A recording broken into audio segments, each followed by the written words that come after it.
to Devan's COC play. Now, we normally have a COC conducted within brown bag session, but it is not necessarily so. So if you want to do your COC, if anyone wants to do a COC at a certain time or a certain date, make sure you book beforehand so that we can organize. Sometimes we have to do two at the same time. So it depends on how we organize it. Okay. All right. Supervisor? Sure. So Devan's going to present his COC. Devan came highly recommended from a colleague of mine in the US. He has not disappointed in his 9 months since he's been here. I think he holds the IPP record for title and abstract records screened in a 24-hour period, somewhere in the multiple thousand mark. So I'm not sure if that's something you want on your CV or not, Devan, but yeah, so he'll tell you more about that and his project, which his thesis, which fits into our larger iPlay project. Over to you, Devan. Thanks for that. Thanks everyone for being here. Appreciate taking the time. I'd like to thank my supervisors, especially Chris, Taryn, and Phil, for their input over the few months. And well, IPP in general and iPlay project for funding my project and allowing me to be here. Never thought I'd end up in Australia, so I think it's pretty amazing. Oh yeah, well, the title of my COC is Investigating the Relationship Between Sleep and Physical Activity in Children. Is it reciprocal? So just a quick overview. The first part of my presentation will be a brief literature review, focusing on sleep and physical activity relationship, sleep and physical activity individually, and then looking at them together, and then I'll get into my proposed studies. So, what is sleep? Sleep is a reversible behavioral state of perceptual disengagement. Basically, you can go in and out of it, and when you're in it, you're not aware of what's going on. And it's usually accompanied by closed eyes, laying down, and not moving. We all know how sleep goes. We all do it every day, hopefully, and we're pretty familiar with it. In fact, we'll spend almost a third of our lives sleeping. This pie chart comes from an American Time Use survey, showing almost a third. So for the average lifespan, that's about 25 years, which is just so much time. And I also just like, sleep is really important. Obviously, it's as important to our survival as sleep, food and water. And I was just reading an article that was suggesting that a day without sleep has the same detrimental impact on motor performance, on skills of like speed and accuracy, as having a blood alcohol concentration of 0.1%, which is pretty crazy. But still, there's a lot of things about sleep that we don't know. How it's regulated, what exactly is going on. But that said, there's some things that we do know. The sleep cycle, for example, though we aren't moving a whole lot while we're sleeping, there's actually a lot going on the inside. Brain waves, for example, when you measure them, look like this little scribble along the bottom, can be categorized as rapid eye movement sleep or non-rapid eye movement or non-REM. And that's for categorized as stage 1, 2, 3, or 4. So as you sleep, you go through these cycles. Start at 1, go down to 4, hit a REM cycle, and then start over. So each cycle takes about 90 minutes. You have about 4 to 5 of those per night. This whole structure and pattern of sleep is referred to as sleep architecture. And while that's all good and interesting to know, it's not very helpful for a population perspective, because not very many people are going to have a test that knows that will show this happening in individuals. And so I find it useful to look at sleep from the sleep health perspective. Weiss introduced this concept in 2014. Basically, it's a multidimensional construct that promotes physical and mental well-being and health. And Weiss essentially kind of gathered together all the different variables of sleep and put them into these main categories that are the most salient and readily available to study. Sleep duration is just how long you sleep during the night. Sleep efficiency is your ability to get in bed and fall asleep quickly and stay asleep. Sleep quality is a subjective assessment of your feelings of restoration. Sleep timing suggests that you should sleep at the same time consistently every day, weeknights and weekend nights. So if you go to bed at 10 and wake up at 6, you should do that all the time for the most benefits. And daytime wakefulness is a construct on its own, but it's also the result of sleep, just your ability to stay alert throughout the day. So good sleep would look like appropriate or the recommended length, highly efficient, of high quality, and consistently timed, resulting in alertness throughout the day. Now, if you don't sleep well, you put yourself at risk for a number of negative outcomes, health outcomes. Some of those being poor concentration, academic performance, impaired information retention and memory, and also an increased likelihood of depression, anxiety, obesity, injuries and accidents, and even suicide. Many organizations have put out recommendations for sleep. If you sleep this amount of time, you should avoid these negative health outcomes or reduce your risk. I've highlighted the school-age children because that's, for my thesis, I'll mostly focus on that age group, but you'll notice that as time goes on, as you get older, your sleep needs decrease. Unfortunately, a large proportion of children are still not getting enough sleep. In this study by Roberts and Devan, for example, they surveyed 4,175 kids aged 11 to 16 and found that only 17% reported sleeping the recommended amount, or 9 hours. And even more concerning that 43% reported sleeping 7 or less, suggesting that a large proportion of kids are at risk. When you measure sleep, the type of measurement you use can actually have a large effect on the data that you get. I'll talk about the objective measures more in a moment. So just for the subjective measures, one of the problems with the subjective measures is that many studies have just used like a single question, asking how would you rate your sleep, and it's not sure how the psychometric properties of that question or anything, so how useful that data is. But there are some really good, well-validated questionnaires. Those listed just for Sleep Quality Index, Epworth Sleepiness Scale, and the Insomnia Severity Index. These are all very good questionnaires. And the sleep logs are a really good alternative as well. The good thing about these subjective measures is that they're a little bit easier to distribute to a wide variety of people. Sleep logs are basically, you record your sleep every day. You can get a lot of really good information from there, well correlated with objective measures. But I won't be using subjective measures at all, so I'll just move on. This is what polysomnograph looks like. If you ever have to take one, it looks just super uncomfortable. They usually have you come in for a second night because the first night is really disrupted as you try to get used to all the wires and things. But basically they're just measuring everything. Yeah, so brain waves, eye movements, respiration, blood pressure, heart rate, muscle contractions, and basically everything that they can get, they'll measure. And this is like the gold standard. Like you can't get any better information about sleep than this.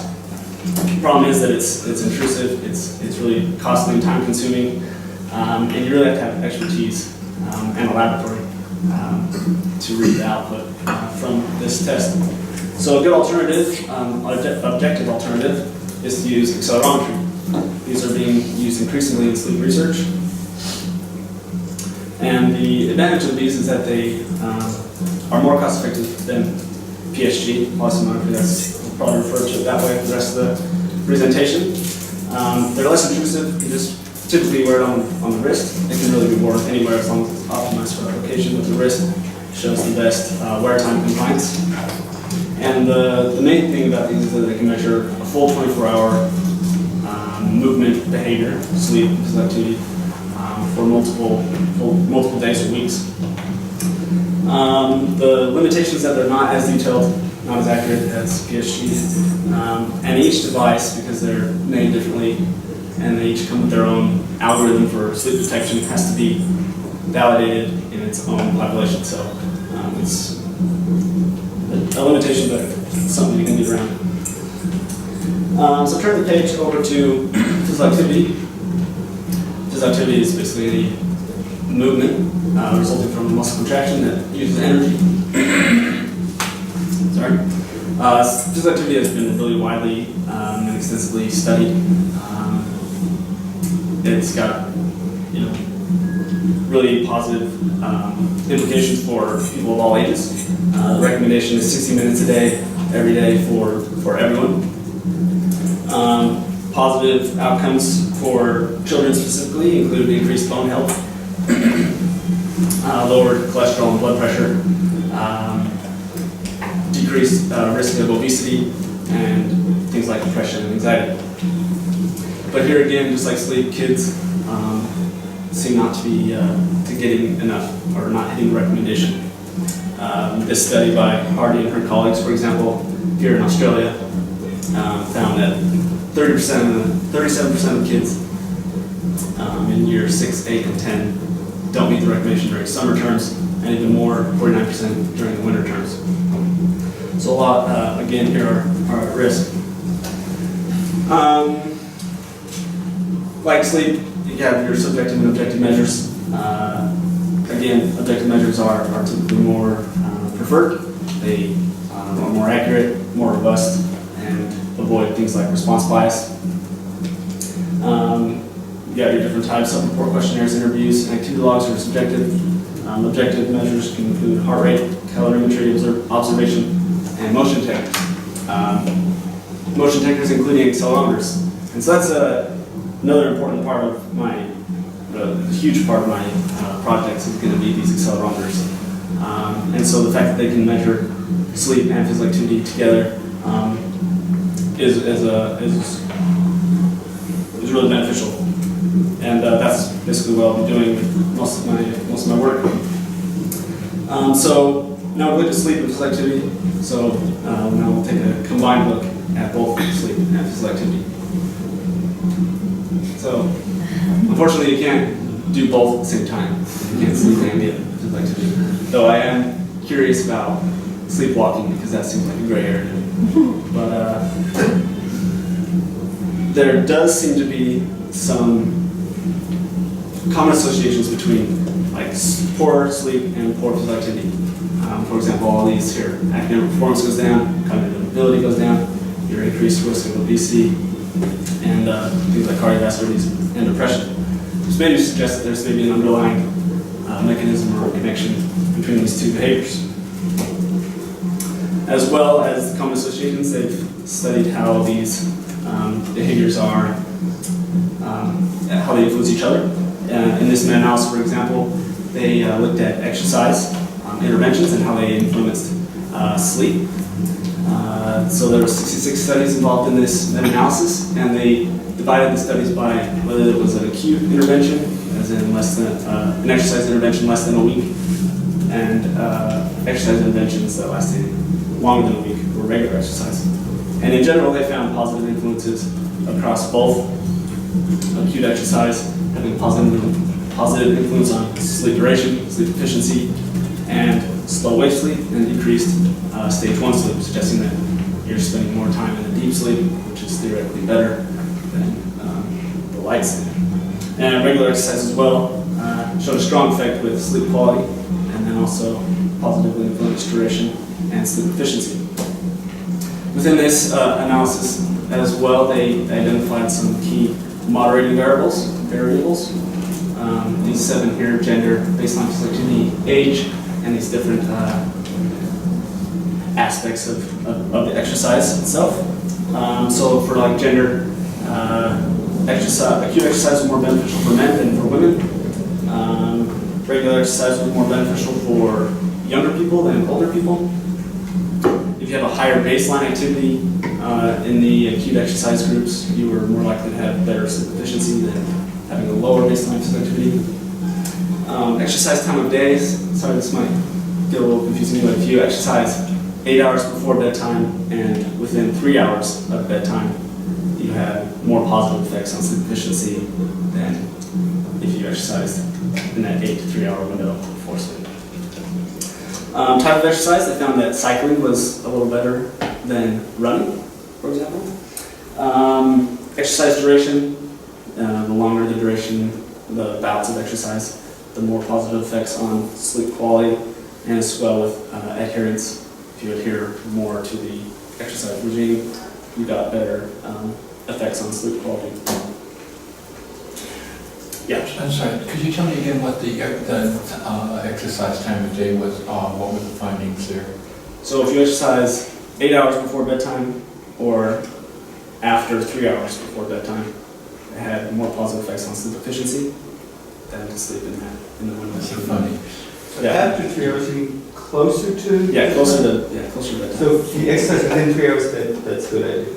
But Yeah, in between- which is kind of middle time is bad time. No, the middle time is the worst time. Yeah, that's what I'm saying. So exercising at noon is a bad idea. But in the morning or just before going to bed, It's just not as good as the other ones. It's still a good idea. It's just not. Skipping the day. Skipping it.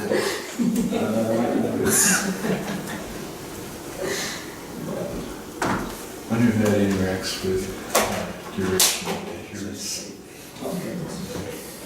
All right, another meta-analysis.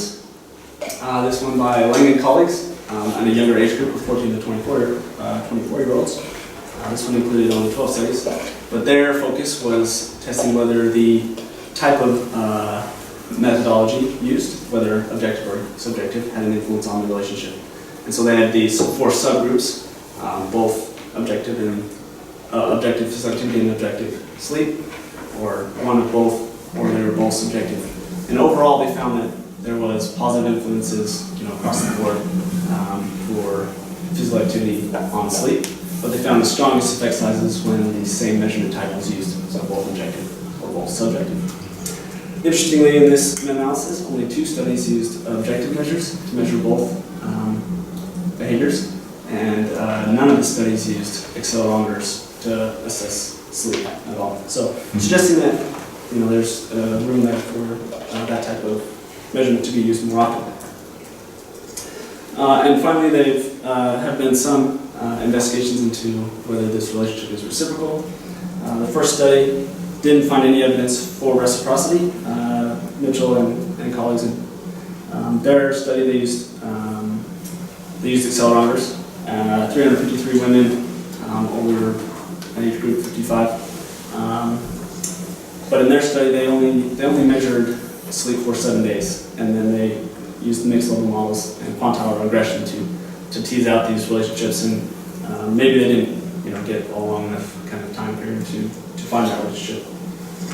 In the meta-analysis, were they all just looking at cross-sectional relationships, or were they looking, or were some of them interventions? Or is it a mixture? I think it's a mixture. In the second study by Jajewski and colleagues, they did find evidence for a reciprocal relationship. In their study, they used self-report questionnaires. Their sample size was smaller at 79. Again, older individuals at 63. But they collected data over 18 weeks. They used multi-level models to tease out that relationship, and they did find that it was reciprocal, meaning that exercise one day had a positive influence on that night's sleep, and then that night's sleep positively influenced further exercise. So, the research problem identified is that there's limited reviews on children alone. So there's a lot for adults and adolescents, but not so much for children. I'm going to use the gene-active accelerometer. It's been validated for adults as well, but there isn't any information regarding its use for children. And then secondly, there's not a lot of information about what exactly the direction of the relationship is between sleep and physical activity. So I've proposed 3 studies to address these problems. My first study will be a systematic review, the second will be a validation study, and the third will be a multi-level model investigating temporal and reciprocal effects. So the first study, the purpose is to systematically review the evidence pertaining to children and their sleep and physical activity behavior. Be looking at what the associations are.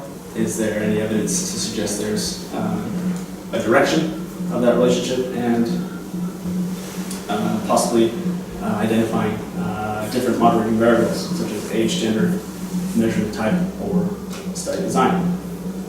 The methods for this review, I'll be searching these 8 databases and using the search terms, various things for sleep, physical activity in children, wakefulness, insomnia for sleep, exercise, physical inactivity, running, walking, those types of things. And then for children, youth, pediatrics, students, and so on. And all the records will be managed in the Covenants, which is an online systematic review software. The studies will be included if they meet these criteria. They have to measure or assess kids 3 to 13 years old. So that cutoff point is based on the sleep recommendations, 3 to 5-year-olds and 6 to 13-year-olds. And they are seemingly healthy, meaning that they don't have any known illnesses such as cancer or known insomnia or anything like that. They must quantitatively measure both sleep and physical activity and do some sort of assessment of that relationship so that that can be assessed in the review. The procedure will start obviously with the screening. Being a team of reviewers will each go through these steps. After the screening, the articles are identified, extract the data, and do a quality assessment using the grade framework, and then finally a data analysis. The progress so far is it started with 28,000 articles. About half of those were duplicates, so got to 14,600. And that screening is still going on, so it's expected. We'll see how it goes to get about 400 for the full text screening.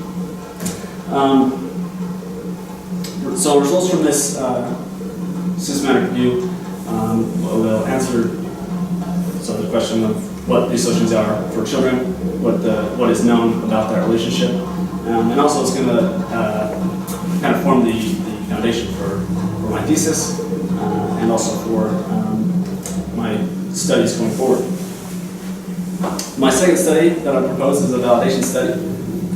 Since I'm using the Genie Active, it needs to be validated for use with children. The Genie Active will be coupled with an algorithm that Dan Heath has developed. And so the question is the Genie Active with this particular algorithm suitable for use with children? Participants thinking about 50 children will be appropriate, though power analysis is in the works as soon as I figure out how to do it, and that will help determine what that number actually needs to be. So the first thing I'll be using is the accelerometer, the Genie Active, and I will try to compare it with polysomnography, probably an in-home type test. So there's not as many channels, usually just 1 to 3, and there's been some talks of collaboration with some of the researchers at another institute to help with the PSG machines. So that I'll send them up, the ones that they have, run them or something, and they will run the data for us. So because they need the expertise to know what these PhDs are reading. A little bit about the Van Hees sleep detection algorithm. So basically, the algorithm has to make sense of these scribbles. So the laser. So this little period here, you identify probably as sleep, but the way the algorithm gets to that is pretty complex. It has to make a lot of decisions. You have to tease out whether that inactivity time is due to non-wear time, whether it's just sedentary inactivity or sleep inactivity. And the algorithm takes about 4 steps to get to that point, so it's pretty complicated. But the unique thing about this algorithm is that it uses change in arm angle, whereas other algorithms use rate of acceleration, rate of acceleration. And that's unique because when you use the rate of acceleration, it's tied to cut points, and those are kind of device specific.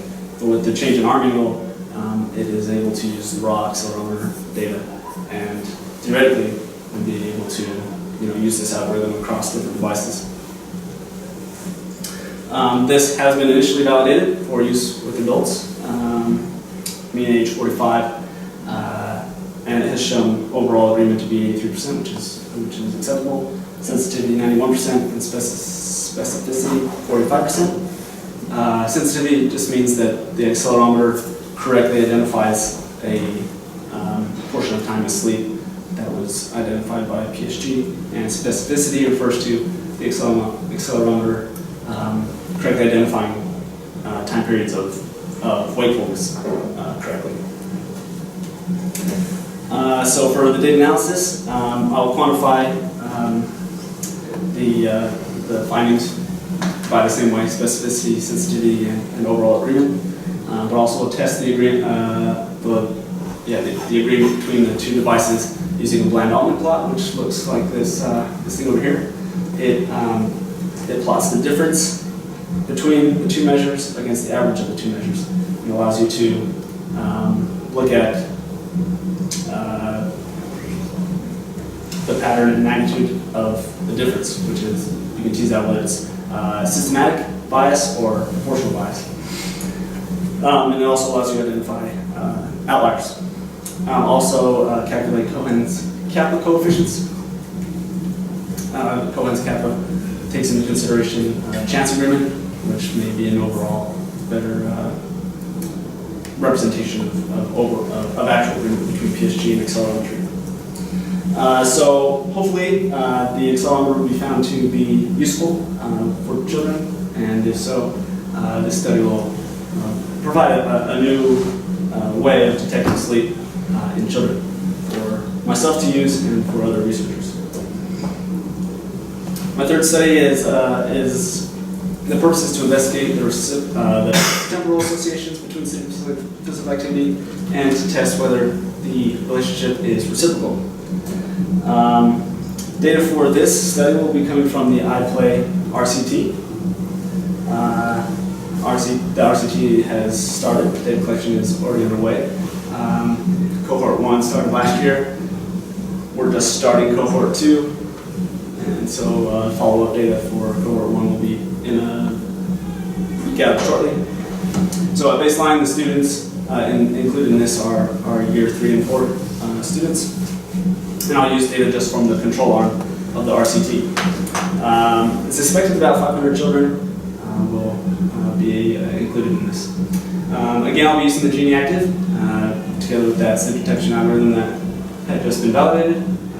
Kids in this study will wear the Genie Active for 24 hours a day for 8 days. So we'll get a pretty good amount of data, and that'll be over 2 time waves. So I know this is sort of oversimplified, sort of multi-level model, but this is essentially how it'll go. We'll be looking at lag effects by day and time wave.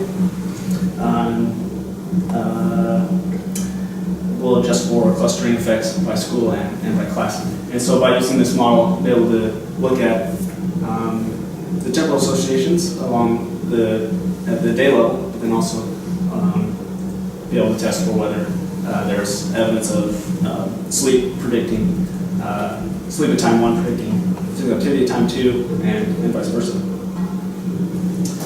So, to sum up, sleep and physical activity are important determinants of health individually. They may have even more to say when you look at them combined. My 3 studies will add to the body of knowledge. Currently, by doing a systematic review, validating a new measure for sleep detection in children, and providing evidence of, well, the direction of the relationship between sleep and physical activity. And that's it.